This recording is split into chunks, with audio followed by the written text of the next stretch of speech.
Today we will discuss the topic regarding globalization, which comes under the course of business environment. So हम ये आज topic discuss करेंगे globalisation और इसका महत्व क्या है, ये किस तरीके से हमारी कंट्री को अफेक्ट करता है या किस तरीके से हमारे बिजनेस को ग्लोबल लेवल पे ले जाने में हेल्प आउट करता है। इसी को हम थोड़ा सा डिटेल वे में समझेंगे, ठीक है। और ये जो आपका पर्टिकुलर टॉपिक है ये आपकी बेसिक अंडरस्टैंडिंग को भी एनहेंस करने में हेल्प आउट करेगा, जहाँ पे आप चीज़ों को अच्छे से समझ पाएंगे कि एक बिजनेस को अगर हम ग्लोबल लेवल पे ले जाते हैं तो हमें क्या क्या एडवांटेजेस होते हैं, किस हिसाब से हम एक्सपेंशन कर सकते हैं, और इसी चीज़ को हम डिटेल में डिस्कस करेंगे। तो चलते हैं स्लाइड की तरफ।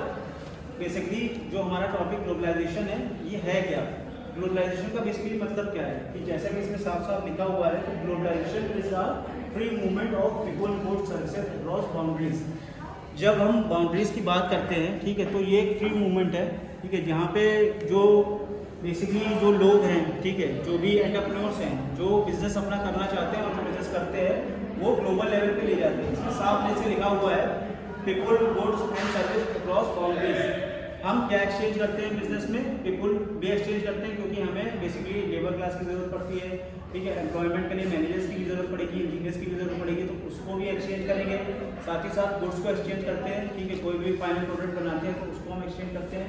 उसके अलावा सर्विसेज को भी हम एक्सचेंज करते हैं, जिससे कि हमारा जो बिजनेस है वो क्रॉस बॉर्डर ट्रांजैक्शन वहाँ पे पॉसिबल हो पाए, एक ग्लोबलाइज बिजनेस बन पाए।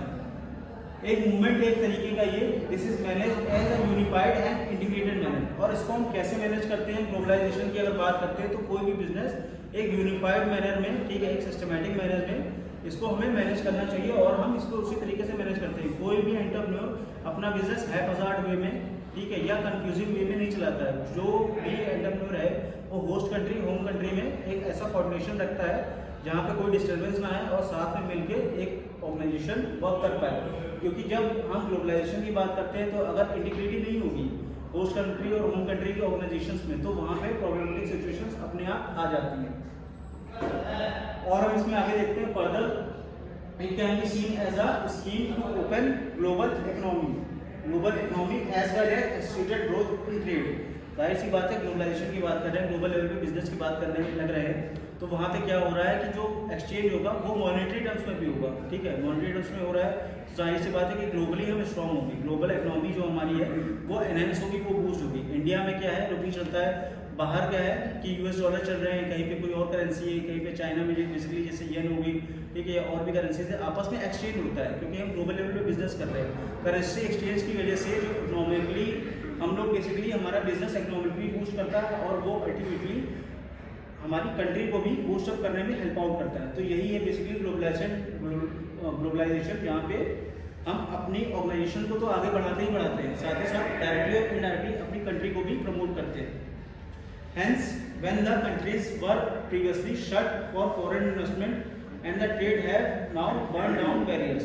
पहले क्या था कि पहले हमने ग्लोबलाइजेशन को इतना प्रमोट नहीं किया था। पहले जो हमारे ग्लोबलाइजेशन का प्रोसेस था, अगर इंडिया की बात करें तो इतना ज़्यादा हम इस पर ध्यान नहीं देते थे, लेकिन कुछ पॉलिसीज़ आई, ठीक है, 90s में LPG जिसको हम बोलते हैं लिबरलाइजेशन, प्राइवेटाइजेशन, ग्लोबलाइजेशन, जहाँ पे हमने जो क्रॉस बॉर्डर ट्रांजेक्शन थे उनको बिल्कुल बैरियर्स हटाए, उनको ओपन करा गया, जिसकी वजह से जो ये हमारे बिजनेसेस हैं, ठीक है, वो ग्लोबल लेवल पे जा पाए, ग्लोबल लेवल पे ऑपरेट कर पाए। आज की डेट में जैसे टाटा इंडस्ट्री है वो ग्लोबल लेवल पे ऑपरेट कर रही है, रिलायंस इंडस्ट्री है वो ग्लोबल लेवल पे ऑपरेट कर रही है, बहुत सारी MNCs हैं, TNCs हैं, वो सब ग्लोबल लेवल पे ऑपरेट कर रही हैं। हमारे PSUs भी वो भी ग्लोबल लेवल पे ऑपरेट करने लगे। तो बेसिकली क्या है कि जब ये बैरियर्स हटाए गए, उनको हटाने की वजह से 90s में हमारा जो इंडिया है वो डेवलप हो पाया और ग्लोबलाइज सेक्टर की तरफ आगे बढ़ पाया। सेकेंड पैरा देखते हैं, considering as a precise definition. एक प्रिसाइज डेफिनेशन यहाँ पे दी गई है, basically countries abide by rules and regulation set by WTO। जैसा कि हम सब जानते हैं कि WTO वर्ल्ड ट्रेड ऑर्गेनाइजेशन है जो ट्रेड प्रैक्टिसेस को प्रमोट करता है। अब जब ट्रेड प्रैक्टिसेस प्रमोट हो रही हैं तो जाहिर सी बात है कुछ रूल्स एंड रेगुलेशन, कुछ पॉलिसीज, कुछ तौर तरीके फॉलो ही करने होंगे जो WTO ने फ्रेम कर रखे हैं, जिससे भी कोई भी देश किसी भी देश का जब बिजनेस कर रहे हैं तो एक्सप्लॉयटेशन ना कर पाए, क्योंकि अगर एक्सप्लॉयटेशन होगा तो चीज़ें फिर से खराब होंगी, बिजनेसेस फिर से शट डाउन होंगे, ठीक है। तो WTO ने ऐसे रूल्स एंड रेगुलेशन पॉलिसीज ऐसी बना रखी है जहाँ पे कोई भी इशूज ना आए। WTO are part of globalisation. Basically क्या है कि ये हमारा जो ग्लोबलाइजेशन का एक हिस्सा है। WTO क्या है, एक ऑर्गेनाइजेशन है, और ग्लोबलाइजेशन क्या है कि एक विलेज है बेसिकली, जहाँ पे मल्टीपल कंपनीज साथ में आके बेसिकली बिजनेस करती हैं, ट्रांजैक्शंस होते हैं, ठीक है। These procedures include overseas trade condition, जाहिर सी बात है ओवरसीज ट्रेड कंडीशन है, एक देश दूसरे देश के साथ बिजनेस कर रहा है तो ओवरसीज ही बिजनेस होते हैं। ट्रेड कंडीशंस मतलब कि बिजनेस के लिए कुछ एग्रीमेंट्स, कुछ कंडीशंस रखी जाती हैं कि अगर हम कोई चीज़ एक्सचेंज कर रहे हैं तो मॉनेटरी टर्म्स में एक्सचेंज करेंगे, या बेसिकली अगर बार्टर सिस्टम रखना चाहें तो वो भी पॉसिबल है अमंग कंट्रीज, क्योंकि जाहिर सी बात है कि आपको अमंग कंट्रीज इसलिए यहाँ पे लिखा हुआ है क्योंकि जो ग्लोबलाइजेशन की बात है कि एक पर्टिकुलर इंडस्ट्री या एक पर्टिकुलर कंपनी जरूरी नहीं कि सिर्फ दूसरे देश की एक ही कंपनी के साथ बिजनेस करे, मल्टीपल कंपनीज के साथ बिजनेस कर सकती है, इसीलिए यहाँ पे अमंग कंट्रीज लिखा है, ठीक है, कि अलग अलग देशों में जाके अलग अलग कंट्रीज में जाके वो अपना बिजनेस एस्टेब्लिश कर सकते हैं, साथ ही साथ मिल के बिजनेस कर सकते हैं। तो यही हमारा ग्लोबलाइजेशन है। Apart from this there are other organisation, कुछ और भी ऑर्गेनाइजेशंस हैं such as UN and different attribution bodies available for supervision. सिर्फ WTO ही नहीं, और भी ऐसी यूएन की बॉडी है, यूनाइटेड नेशंस की बॉडी है, ठीक है, जहाँ पे हम ग्लोबलाइजेशन को प्रमोट करते हैं और चीज़ों को बेटर बनाते हैं, जो एक तरीके से सुपरविजन क्या है, एक तरीके से निगरानी रखना भी और एक तरीके से बेसिकली गाइड करना भी, तो ये दोनों चीज़ें प्रोवाइड करती हैं बहुत सारी ऑर्गेनाइजेशंस जो यूएन के अंडर में आती हैं। Under this non discriminatory policies of trade are also enclosed.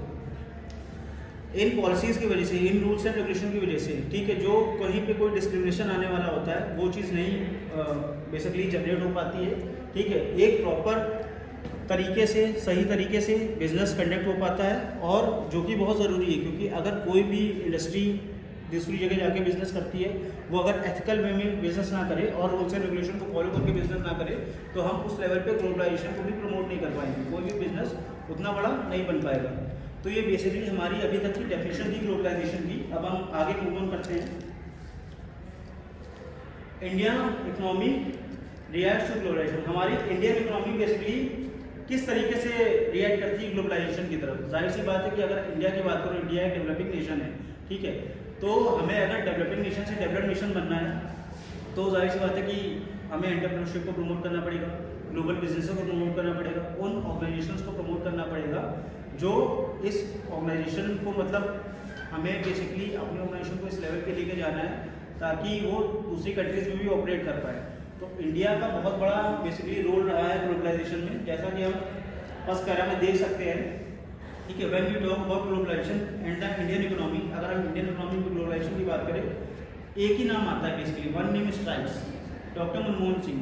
ये वो है जिनकी वजह से LPG 1990s में आना पॉसिबल हो पाया, ठीक है, इंडिया में। ये हमारे बेसिकली प्राइम मिनिस्टर भी रह चुके हैं, ठीक है, और इनकी वजह से, और ये बहुत अच्छे इकोनॉमिक्स हैं, ठीक है, इकोनॉमिक्स होने की वजह से इन्होंने जो रूल्स एंड रेगुलेशन पॉलिसी बनाई थी, ठीक है, उसकी वजह से ही हम ग्लोबल लेवल पे जा पाए।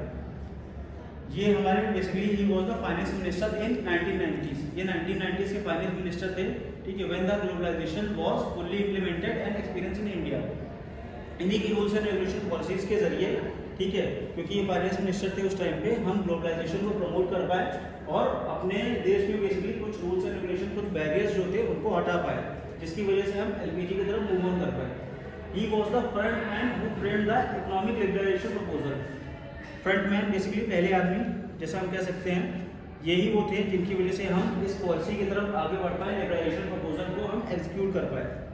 Since then the nation has gradually move ahead the become in one of the, इसकी वजह से क्या हुआ कि हम लोगों का जो डेवलपमेंट था वो इतना तेजी से हुआ, ठीक है, 90 से अभी 2003 तक, कि हम लोग one of the supreme economic leaders in the world बन चुके हैं। अभी देखा जाए तो इकोनॉमिक लीडर्स जो भी हैं इंडिया के अलावा, वो US है, यूरोपियन कंट्रीज हो गई, ठीक है, चाइना हो गया, जापान हो गया, ये सब हमारे इकोनॉमिक लीडर्स हैं। फाइनेंशियली बहुत स्ट्रॉन्ग है, टेक्नोलॉजिकली बहुत स्ट्रॉन्ग है, बट अब इंडिया भी इनमें गिना जाने लगा है, काउंट करा जाने लगा है। बेसिकली क्या हुआ है कि हम लोग की जो पॉलिसीज़ थी वो बहुत लेट डेवलप हुई, 90s में डेवलप हुई। अगर हम लोग के इंडिपेंडेंस के बाद ही ये पॉलिसीज डेवलप हो जाती तो हम लोग भी उस हिसाब से ग्रोथ कर जाते, बट कोई बात नहीं, अब अगर डेवलप हो चुकी है तो हम लोग उस हिसाब से ग्रो कर रहे हैं। बहुत सारी जगहों पे हमने इन पॉलिसीज़ की वजह से अपने बिजनेसेस अच्छे तरीके से एस्टेब्लिश कर चुके हैं और अच्छे से रन भी कर रहे हैं। बेसिकली कुछ इंपॉर्टेंट पॉइंट्स हैं यहाँ पे, ठीक है, जिसको हम डिस्कस करते हैं वन बाय वन।